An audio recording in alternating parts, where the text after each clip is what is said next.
Halo Sobat Bijak, kembali selamat datang di channel YouTube saya, Yuk Kenal Asuransi. Nah, nama saya Samuel, latar belakang saya adalah seorang agen asuransi dari salah satu perusahaan asuransi swasta di Indonesia. Nah, di channel ini saya akan membagikan pengalaman dan pengetahuan yang pernah saya dapatkan selama saya menjadi agen asuransi. Nah, semoga sharing saya ini bisa berguna dan membantu Sobat Bijak sekalian dalam mengerti dan memahami tentang produk asuransi yang ada. Yuk kita mulai. Nah, sebenarnya yang kita ketahui zaman sekarang, produk asuransi itu semakin banyak dan semakin berkembang. Ya, baik dari perusahaan yang menawarkan, jenis produknya, jumlah penyakit yang ditanggung, dan lain-lain. Ya, nah hal ini tentu saja membuat kita semakin bingung ya, produk mana yang perlu kita ambil.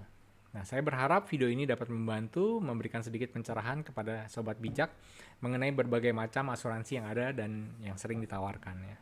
Nah, secara umum asuransi yang objek pertanggungannya manusia yaitu dibagi menjadi dua kelompok, yaitu asuransi yang bersifat santunan dan asuransi yang bersifat ganti rugi atau indemnity ya.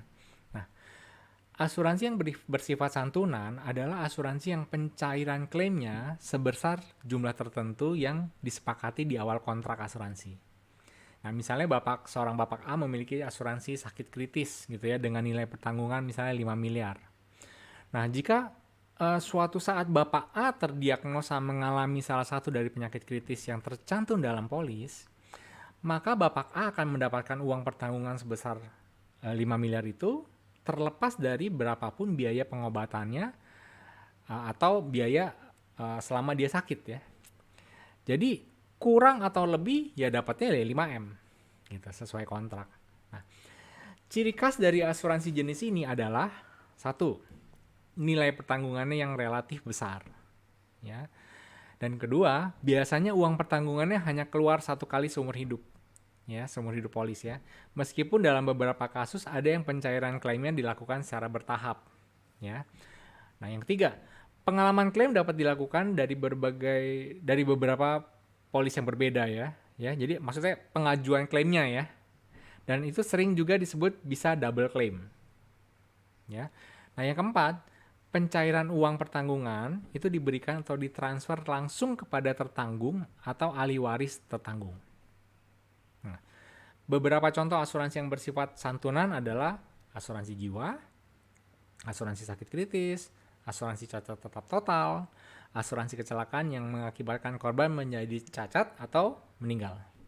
Nah, sedangkan kelompok asuransi yang kedua adalah asuransi yang bersifat ganti rugi atau indemnity ya. Nah, biasa disebut asuransi kesehatan ya atau asuransi rawat inap. Nah, pada asuransi jenis ini, nilai yang dicairkan pada saat klaim hanya sejumlah biaya yang dikeluarkan. Ya. Jika terjadi resiko resiko sakit gitu ya tentunya ya. Nah, misalnya seorang ibu B memiliki asuransi kesehatan dengan plafon atau nilai pertanggungan maksimum misalnya 1 miliar. Kemudian ibu B mengalami sakit dan harus dirawat di rumah sakit, contoh ya. Nah, selama perawatan di rumah sakit itu, ibu B menghabiskan biaya misalnya sebesar 100 juta. Nah, meskipun nilai pertanggungan maksimumnya adalah 1 miliar, tetapi pihak asuransi hanya akan menggantikan sebesar 100 juta saja, ya. Atau bahkan kurang dari 100 juta jika ternyata dalam tagihan tersebut ada hal-hal yang tidak dapat diklaim. Ya.